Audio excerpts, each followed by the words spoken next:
Both these companies have a suspicious cast of characters working for them. Bush's cousin, Wirt Dexter Walker III, was the CEO of Stratesec with a long history as a manager for CIA front companies, such as Glor Forgan. The corporate operating officer of Stratesec was a guy named Barry McDaniel, who came from BDM International, where he was a vice president of material distribution and management systems. He also had a history of involvement with black projects. Securicom Stratesec also ran security at Dulles International Airport, where Flight 77 into the Pentagon was hijacked out of, and also had contracts with United Airlines. They also ran security at Los Alamos National Laboratories during the time period that nanothermite was first being developed there. Then there's Kroll Associates, also known as the CIA of Wall Street. Kroll's managing director was a guy named Jerome Hauer, who, like L. Paul Bremer, survived the 9/11 attacks by going on national television to give us the first accounts of the official story. Before anyone knew it was happening, these guys apparently had it all figured out. In addition to being managing director for Kroll, Jerome Hauer was the national security advisor with the National Institute of Health, which managed the government response to the anthrax attacks shortly after 9/11.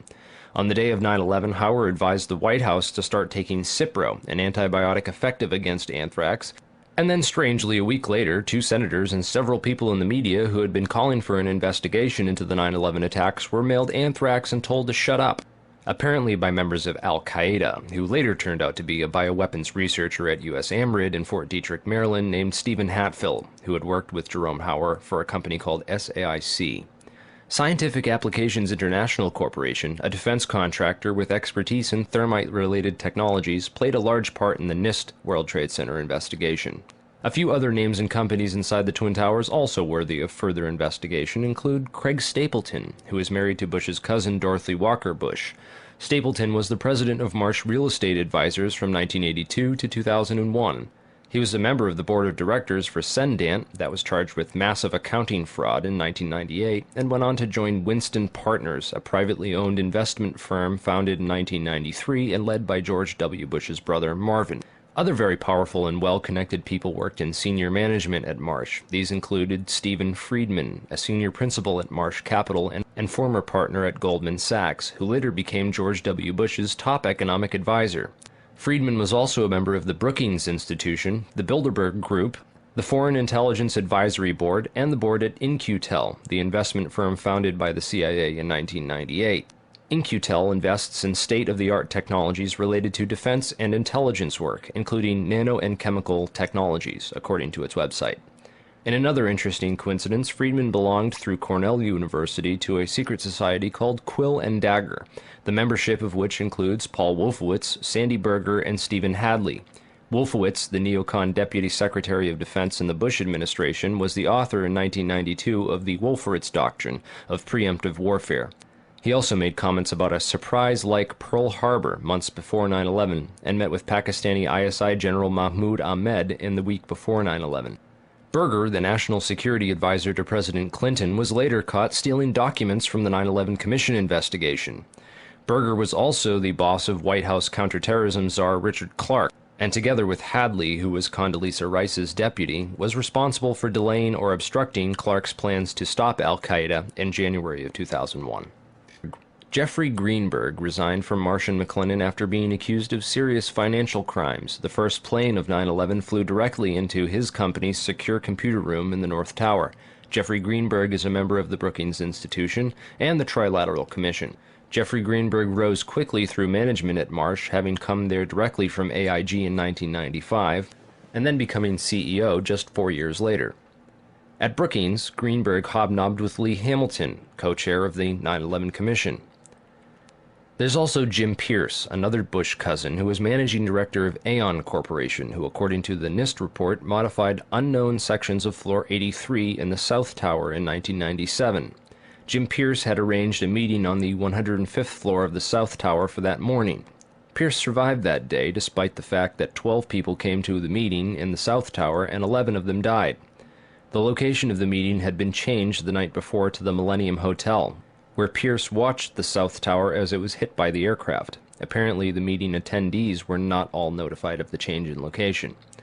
Another interesting character is Joseph Caspudes, of Baseline Financial Service, which occupied the impact zone of the South Tower on floors 77 and 78, where United Airlines 175 impacted.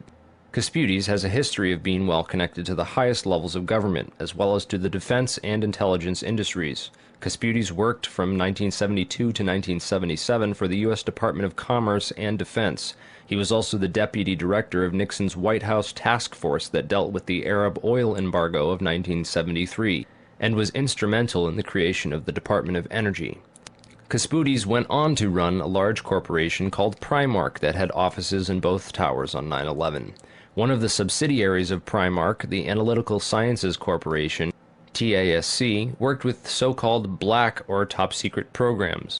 TASC also worked closely with the National Institute of Standards and Technology.